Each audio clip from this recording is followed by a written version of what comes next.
ओम शांति। हम पिछले कुछ समय से महसूस कर रहे हैं कि विश्व में कई सारी अप्रिय घटनाएं घटती जा रही हैं, जैसे कोरोना महामारी, यूक्रेन रसिया युद्ध, या फिर अभी एक देश दूसरे देश से युद्ध। अनेक बीमारियां, ये सभी बातें इस बात का संकेत करती हैं कि हम धीरे धीरे इस विश्व के विनाश की ओर बढ़ रहे हैं। अभी कुछ दिन पहले परमाणु वैज्ञानिकों ने एक गंभीर चेतावनी दी थी कि विश्व में तबाही का संकेत देने वाली जो घड़ी है, डूम स्टॉक ब्लॉक क्लॉक को आधी रात 90 सेकंड पर सेट किया गया था और इस घड़ी में मध्य भाग के 12 बजने के बाद माना कि विश्व में अंत हो जाएगा। इस कयामत की घड़ी को bullet not atom box scientist द्वारा एक निर्धारित किया जाता है, क्योंकि रूस और यूक्रेन के बीच इस वक्त अनेक सारे युद्ध चल रहे हैं और अब दूसरे देश, अनेक देश जैसे अमेरिका, पहले भारत पाकिस्तान का होगा, तो इन सारे युद्धों से स्पष्ट नजर आ रहा है कि संसार किस स्थिति की ओर है। तो इस स्थिति को देखते हुए वैज्ञानिकों ने परमाणु हमले की आशंका जताई है और महाविनाश के लिए केवल 90 सेकंड का समय सेट किया गया है। तो ये इससे पहले कयामत की घड़ी साल 2022 से आधी रात को 100 सेकंड पर सेट किया गया था। अब इसमें 10 सेकंड कम कर दिया गया। बुलेटिन ऑफ द सीआरसीएस ने कहा कि अभी गंभीर खतरे के समय में जी रहे हैं।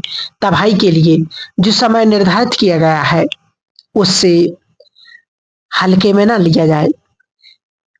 चलिए अब जानते हैं कि जो यूक्स क्लॉक्स है, क्या डूम्स क्लॉक्स साइंटिस्ट का है, जो महामारी, परमाणु जलवायु संकट के कारण वैश्विक तबाही की संभावना को जताता है। 1947 से ये घड़ी बताती आ रही है कि दुनिया प्रलय से कितनी दूर है। तो इसमें 1947 से इसका जो समय सेट गया था, 7 मिनट का समय निर्धारित किया गया था और इसके बाद 1991 में 17 मिनट किया गया था और अब 2023 में इतिहास का सबसे कम समय 90 सेकंड सेट किया गया था। ये तो हुई वैज्ञानिक द्वारा बात इस सृष्टि के विनाश की, परंतु अब विश्व के विनाश को और इस कलयुग के अंत की आज से कई साल पहले ब्रह्म कुमारी संस्था के संस्थापक दादा लेखराज द्वारा बताई गई।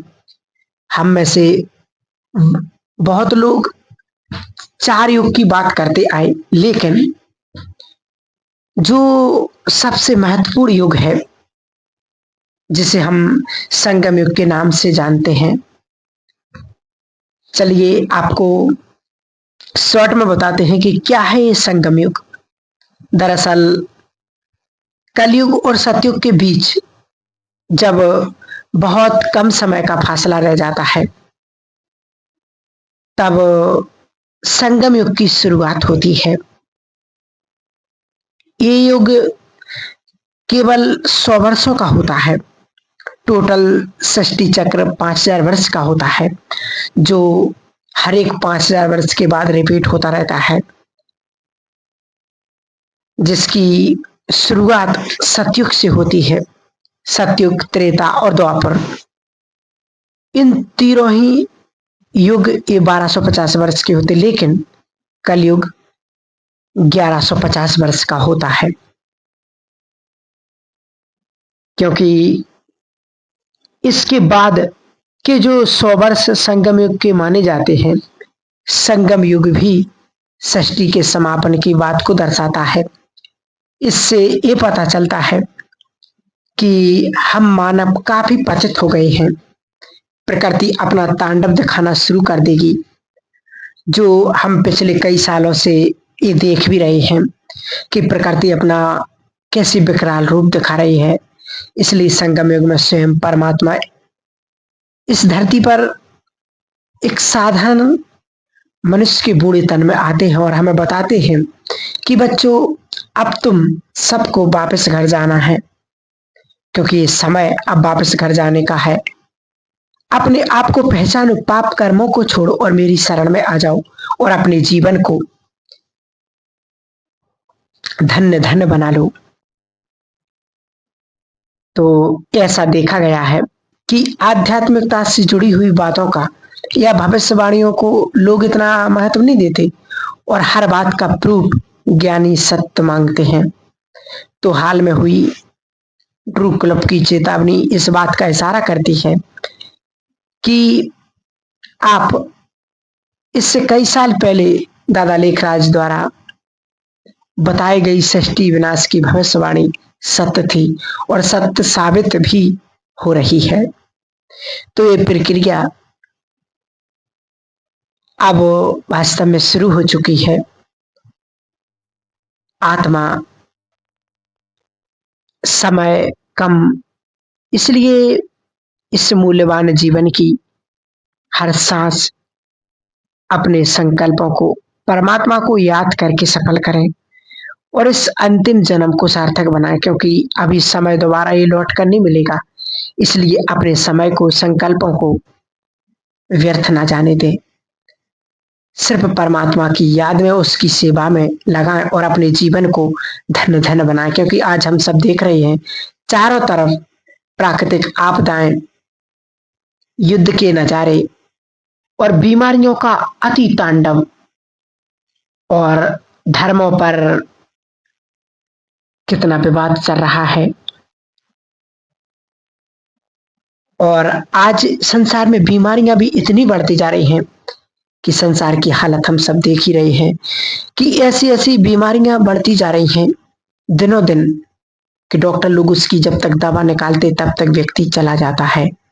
माना कि संसार की चारों तरफ से यदि देखा जाए तो एक विकराल रूप की स्थिति में है, एक विनाश की गतिविधियों की ओर है, क्योंकि चारों तरफ इस सृष्टि का अंतिम समय चल रहा है। अंतिम श्वासों पर इस सृष्टि थमी हुई है, क्योंकि आज हम सब देख रहे चारों तरफ पाप, अत्याचार, भ्रष्टाचार दुनिया में इतना बढ़ चुका है कि लोग पुण्य समझ ही नहीं रहे हैं, पाप करते ही जा रहे हैं।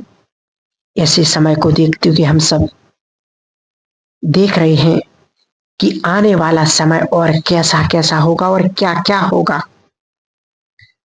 तो वास्तव में अब हर व्यक्ति के मुख से यही निकलने लगा है कि सचमुच ये दुनिया अब ज्यादा ज्यादा दिन तक नहीं रहेगी।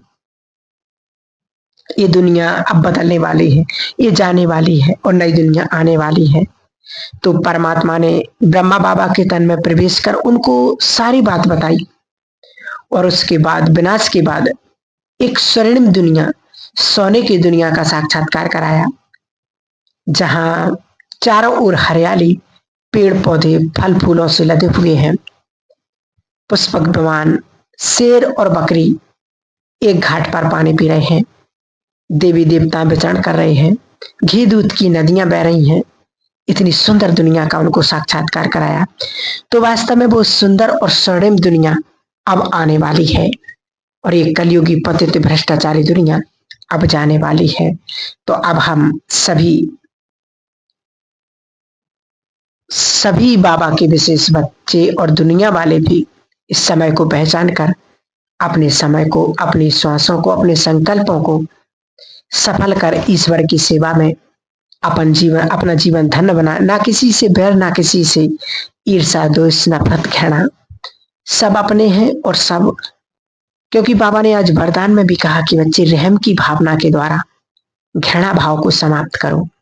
क्योंकि जब हमारे जीवन में, अपने मन में जब रहम का भाव आएगा तभी हम घृणा को समाप्त कर सकते हैं। यदि जीवन में रहम का भाव नहीं है तो फिर हम कैसे उस घृणा के भाव को नष्ट कर सकेंगे। ये संसार अब उस दौर से गुजर रहा है, हम सब देख रहे हैं। ऐसी अतुल्य जीवन को, ऐसे अमूल्य जीवन को परमात्मा प्यार से, परमात्मा स्नेह से भरपूर करेंगे और जीवन को सुंदर श्रेष्ठ बनाएंगे। क्योंकि संसार में हमें मानना सबको है, किसी से ईर्षा नहीं, परंतु एक ईश्वर के सिवाय और कोई याद ना आए। ना किसी से ईर्षा ना घृणा, लेकिन परमात्मा को अपना सच्चा साथी बनाना है। क्योंकि अंत के समय में सिर्फ हमें वही साथ देने वाला है। बाकी दुनिया में जितनी भी चीजें, वस्तु, वैभव, पदार्थ, इंसान, सब साथ छोड़ने वाले हैं। क्योंकि अंतिम समय की अंतिम घड़ियां हैं और इस अंतिम घड़ियों में हम उस प्रभु पिता से अपना नाता जोड़ करके, उसको अपना बना करके, सब कुछ सौंप करके हम श्रेष्ठ पुरुषार्थ करें और बाबा की जो श्रीमत है उस श्रीमत के अनुसार हम जीवन को सुंदर बनाएंगे। क्योंकि आज बाबा ने मुरली में कहा, बच्चे यदि अभी पुरुषार्थ नहीं करोगे तो फिर कब करोगे।